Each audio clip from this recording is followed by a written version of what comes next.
बहुत समय पहले की बात है। किसी गांव में राधेश्याम और उसकी पत्नी कौशल्या रहते थे। वह दोनों बहुत गरीब थे। राधेश्याम छोटे मोटे काम करके अपना गुजारा करता था, तो वहीं कौशल्या आसपास के लोगों के घरों में कुछ काम करती तो कुछ सिलाई कढ़ाई करके अपने घर का खर्चा चलाती थी। कौशल्या, घर में अगर कुछ खाने को है तो मुझे दे दो। शाम को एक सेठ जी से काम के लिए बात करी थी, उन्होंने आज सुबह बुलाया है। हाँ, कुछ भात पड़ा है, वही खा लो। ठीक है, खाके मैं सेठ जी के यहाँ जाऊंगा, हो सकता है कुछ काम बन जाए। गजानन भगवान का नाम लेकर जाइए, आपका काम जरूर बन जाएगा। कौशल्या, तुम्हें 1000 बार कहा है, ये तुम्हारे भगवान का नाम मेरे सामने मत लिया करो। तुम्हारे गजानंद भगवान को अगर कुछ करना होता तो अब तक हमारे लिए कुछ न कुछ कर दिया होता। इस तरह हम भूखे नहीं मर रहे होते। ऐसा ना कहें, मैंने आपको कई बार समझाया है कि भगवान की मर्जी के बिना पत्ता भी नहीं हिल सकता। ऊपर वाले ने जब तक हमारे जीवन में कष्ट लिखे हैं, तब तक हमें अपने कर्मों को भुगतना ही होगा। तुम रहने दो, तुम्हारी बातों में लगा तो देर हो जाएगी और ये काम भी हाथ से निकल जाएगा। राधेश्याम नास्तिक प्रवृत्ति का था, भगवान में उसकी बिल्कुल आस्था नहीं थी। वहीं उसकी पत्नी कौशल्या गणेश जी भगवान की परम भक्त थी, परंतु राधेश्याम ने उसे पूजा पाठ से दूर कर दिया था। अरे कौशल्या, ये मूर्ति हमारे घर में कहाँ से आई? कल रात जो आपने पैसे दिए थे, उनमें से कुछ पैसे बचाकर मैं आज सुबह ही यह मूर्ति खरीद कर लाई हूँ। लेकिन तुम्हें यह मूर्ति लाने की क्या जरूरत थी? वो पैसे तो मैंने तुम्हें घर का राशन खरीदने के लिए दिए थे।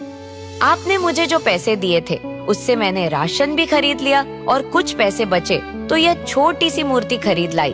अब मैं रोज इनकी पूजा किया करूंगी।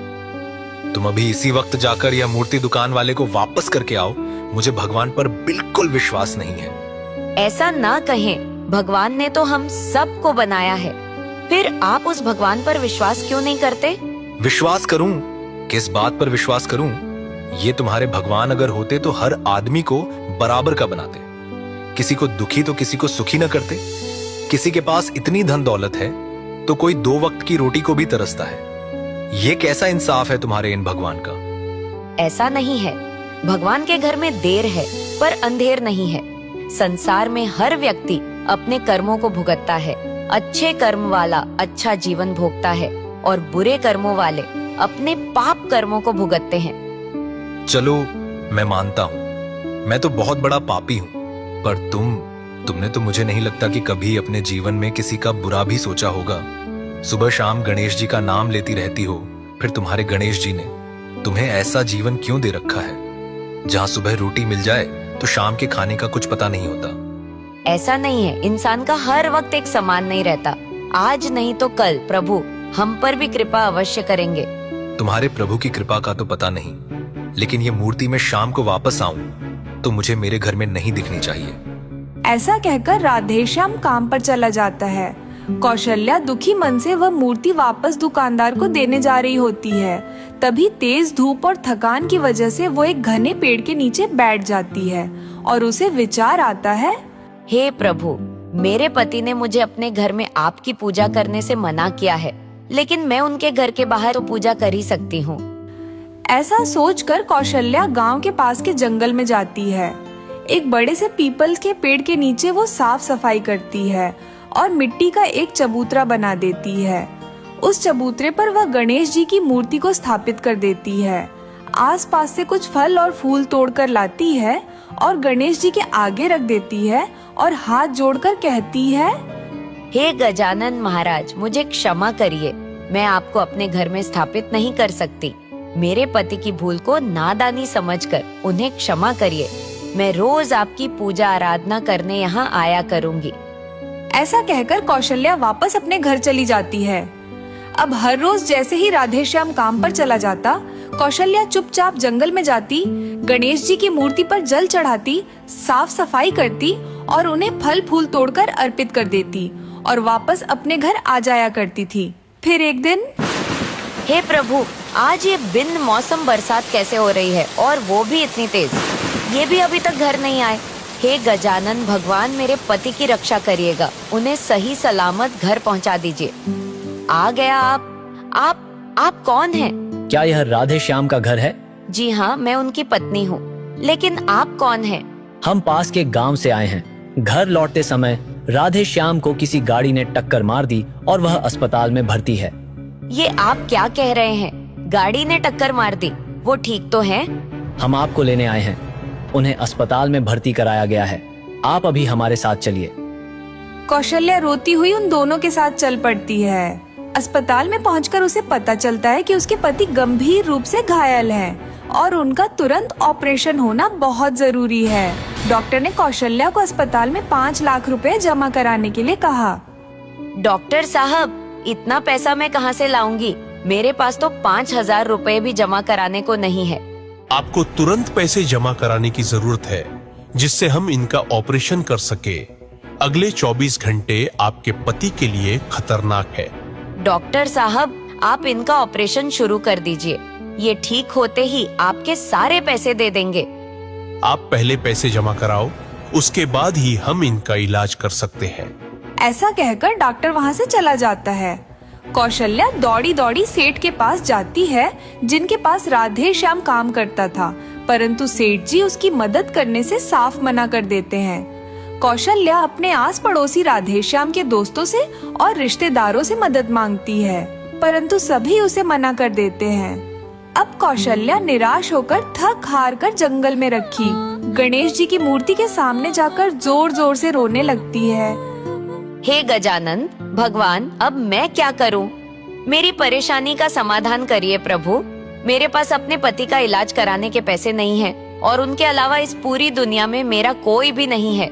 मेरी इतनी बड़ी परीक्षा न ले, प्रभु मेरी मदद करे। जब पैसों का कोई इंतजाम नहीं होता तो कौशल्या वापस अस्पताल आ जाती है। तभी देखती है कि एक सेठ जी अपना इलाज कराने अस्पताल में आए होते हैं। सभी डॉक्टर उनके आगे पीछे घूम रहे होते हैं। अरे डॉक्टर साहब, मेरे सीने में अचानक बहुत तेज दर्द होने लगा। जल्दी से मुझे चेक करिए, क्या परेशानी है? हाँ हाँ सेठ जी, क्यों नहीं, आप अंदर आइए, मैं आपका पूरा चेकअप करता हूँ। डॉक्टर सेठ जी को चेकअप के लिए अंदर ले जाते हैं। कौशल्या अस्पताल के बाहर सीढ़ियों पर बैठी रो रही होती है। तभी वो सेठ जी अस्पताल से निकलकर अपनी गाड़ी की ओर जा रहे होते हैं कि अचानक उनके बैग से नोटों की एक गड्डी निकलकर बाहर गिर जाती है। कौशल्या की नजर उस गड्डी पर पड़ती है। वह तुरंत गड्डी उठाकर सेठ जी की ओर भागती है। सेठ जी रुकिए। बोलो बहन, क्या बात है? सेठ जी, आपके बैग से यह पैसे निकलकर अस्पताल की सीढ़ियों पर गिर गए थे। ओहो, तुम्हारा बहुत बहुत धन्यवाद बहन। मुझे तो पता ही नहीं चला कब ये पैसे गिर गए। वो शाम को अचानक ही मेरे सीने में दर्द होने लगा। मुझे लगा कोई गंभीर परेशानी ना हो, इसीलिए काफी सारे पैसे लेकर मैं अपने साथ अस्पताल आया था। लेकिन यहाँ आकर पता चला कि ऐसी कोई गंभीर बात नहीं है, बस यूं ही थोड़ा दर्द उठ गया था। कोई बात नहीं, अब तो आप ठीक महसूस कर रहे हैं। हाँ हाँ, अब तो मैं बिल्कुल ठीक हूँ, लेकिन तुम कुछ परेशान दिख रही हो, क्या बात है? कुछ भी नहीं सेठ जी, बस ऊपर वाला एक छोटी सी परीक्षा ले रहा है। कैसी परीक्षा? क्या तुम्हारे परिवार से कोई अस्पताल में भर्ती है? जी सेठ जी, मेरे पति अस्पताल में भर्ती हैं। आज शाम में उन्हें कोई गाड़ी टक्कर मारकर चली गई। अच्छा, कैसी हालत है तुम्हारे पति की? तुम्हारे साथ और कौन है? हालत तो कुछ ठीक नहीं है, उनका ऑपरेशन होना है। मेरे साथ तो बस मेरे गजानंद भगवान हैं और तो कोई भी नहीं है। ऑपरेशन? अच्छा, चलो मैं तुम्हारे साथ चलता हूँ और डॉक्टर से बात करता हूँ। वह सेठ जी कौशल्या के साथ अस्पताल में जाते हैं और डॉक्टर से बात करते हैं तो उन्हें पता चलता है कि पैसों की कमी के कारण राधे श्याम का ऑपरेशन नहीं हो रहा। ये पता चलते हैं वह सेठ जी अपने पास से डॉक्टर को पैसे देते हैं और राधे श्याम का ऑपरेशन करके अच्छे से अच्छा इलाज करने को कहते हैं। सेठ जी, आपका बहुत बहुत धन्यवाद। यदि आप मेरी मदद न करते तो आज मेरे पति का बच पाना बहुत मुश्किल था। कोई बात नहीं बहन, तुम्हारे गजानंद भगवान ने मुझे तुम्हारी मदद करने के लिए ही आज अस्पताल भेजा है। लेकिन सेठ जी, हम बहुत गरीब हैं। हम आपके ये पैसे वापस कैसे चुका पाएंगे? कोई बात नहीं कौशल्या, जब भी तुम्हारे पास पैसे हों तब मुझे दे देना। आप मुझे अपना पता लिख कर दे दें। जैसे ही मेरे पति ठीक हो जाएंगे, हम धीरे धीरे आपकी पाई पाई चुका देंगे। सेठ जी कौशल्या को अपना पता लिखकर दे देते हैं और वहाँ से चले जाते हैं। राधे श्याम का ऑपरेशन हो जाता है और अच्छे इलाज के चलते वह बहुत जल्द ठीक होकर अपने घर वापस आ जाता है। एक दिन कौशल्या, तुम्हारे पास उन सेठ जी का पता तो लिखा ही है। मैं सोचता हूँ आज शाम को उनके पास जाकर उनका धन्यवाद करके आते हैं। ठीक है, आप शाम में जल्दी आ जाइएगा, हम मिलकर वहाँ चलेंगे। शाम को जब राधे श्याम वापस घर आता है तो कौशल्या उसे सेठ जी की पर्ची पकड़ा देती है। वे दोनों सेठ जी से मिलने के लिए निकलते हैं। रास्ता पूछते पूछते वह दोनों गांव के पास के जंगल के पास बनी एक झोपड़ी पर पहुंचते हैं। उस झोपड़ी में से एक आदमी बाहर आता है और उन्हें आगे का रास्ता बताता है। उस आदमी के बताए रास्ते पर चलते चलते वह दोनों गणेश जी की उस मूर्ति तक पहुंच जाते हैं जो कौशल्या ने पीपल के पेड़ के नीचे स्थापित की थी। ये हम कहाँ आ गए? यहाँ तो जंगल है, कोई भी नहीं रहता। यहाँ मेरे गजानंद भगवान रहते हैं। कौशल्या राधे श्याम को लेकर गणेश जी की मूर्ति के पास जाती है और हाथ जोड़कर कहती है, ये रहे वो सेठ जी जो उस दिन हमारी मदद के लिए आए थे। राधे श्याम सारी बात समझ जाता है। उस दिन अस्पताल में उनकी मदद करने और कोई नहीं, स्वयं गणेश जी महाराज आए थे। वह दोनों गणेश जी के आगे हाथ जोड़कर खड़े हो जाते हैं। राधे श्याम गणेश जी की उस मूर्ति को उठाकर अपने घर में लाकर स्थापित कर देता है और वह दोनों मिलकर उनकी पूजा आराधना करने लगते हैं।